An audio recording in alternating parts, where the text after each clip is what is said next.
কয়টা আছে গরু? ছয়টা। ছয়টা। একে ঘাস কতটুক বুনেছেন? ঘাস তো মনে হয়েছে 10-15 কাঠা বোনা হয়েছে, 15 কাঠার মতো। এই বাড়িতে মনে করেন যে নিজেরাই দেখাশোনা করে। হ্যাঁ, কামের ঘাস কেটেছি, খাইনি দেয়নি, আমি কি করি। গাভী গরু কয়টা আছে? গাভী গরু মুখে খালে ওই বাছুরটা আইডি বাছুর। ও, খালি ওইটা খালি আইরি বাছুর না? হ্যাঁ। আর মুটি গাব?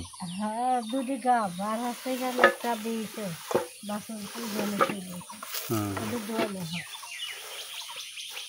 এটি সব নিজের বাড়ির থেকে দু একটা কেনার পরে হয়েছিল না সব কিনা? ওই বাড়ির গরু পালিয়েছিল, সেই গরুটা 12টা দিয়েছিল, বাছুর হয়েছিল, সেই গরুটা কুরবানি দিয়েছে। ওই বাছুর ওই দিকে 3টে আছে আর 2টি কিনেছি।